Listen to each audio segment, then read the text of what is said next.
দুই প্রকার নারীদের রোজা আল্লাহ কখনোই কবুল করবেন না। এরা সারা দিন না খেয়ে কষ্ট করে রোজা রাখবে, বিনিময়ে আল্লাহ পাক তাদেরকে কোনো প্রতিদান দিবেন না।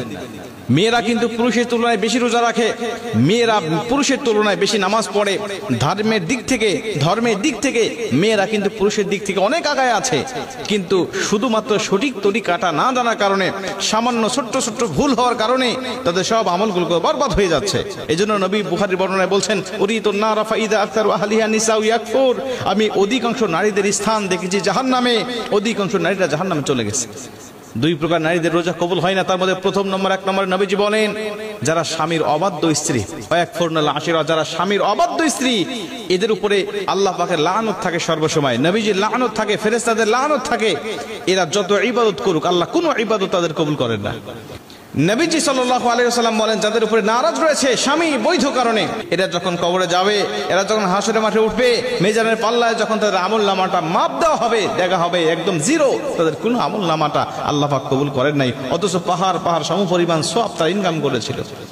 স্বামীর অবাধ্য হওয়ার কারণে নবীজি সাল্লাল্লাহু আলাইহি ওয়াসাল্লাম বলছেন, কোন স্বামী যদি স্ত্রীকে একান্তভাবে পেতে চায়, কিন্তু স্ত্রী যদি তার স্বামীর ডাকে সাড়া না দেয়, আল্লাহ পাক সারা রাত ফেরেশতারা তার উপরে লানত করতে থাকে, আল্লাহ পাক লানত করতে থাকে। এজন্য স্বামীর কথা শুনতে হবে। নবীজি বলছে স্বামীর গুরুত্ব কত বেশি যদি কোনো মেয়ে জানতো, আর আমি নবীজি যদি আল্লাহর পরে কাউকে সেজদা দেওয়া জায়েজ হতো, বলে দিতাম প্রতিটা স্ত্রীকে তার স্বামীকে যেন সেজদা দেয়। মুসলমান ভাইরা আমার, দুই নম্বরে নবীজি সাল্লাল্লাহু আলাইহি ওয়াসাল্লাম বলেন, ওই সমস্ত নারীদের কোনো ইবাদত আল্লাহর দরবারে কবুল হয় না যেই সমস্ত স্ত্রীরা, যেই সমস্ত মেয়েরা বেপর্দায় চলাফেরা করে। আজকে রমজান মাস, দেখবেন মার্কেটে চলে যাবেন, রাস্তাঘাটে বিভিন্ন জায়গায় শপিং মলে দেখতে পাবেন অধিকাংশ জায়গায় বেপর্দা নারীর সরাসরি। বেপর্দা নারী নিজে গুনাহ করে, তার দিকে যে পুরুষ তারায় তাকায় তারও অগণিত গুনাহ উঠতে থাকে। এই জন্য বেগানা নারী শুধুমাত্র নিজে গুনাহ অর্জন করে তা নয়, অন্য পুরুষদেরকে গুনাহ অর্জন করায় সহযোগিতা করে। অন্য পুরুষ গুনাহ করে যত গুনাহ ইনকাম করতে থাকে, ওর একটি পার্সেন্টেজ আল্লাহ পাক ওই মহিলার আমল নামায় দান করতে থাকে।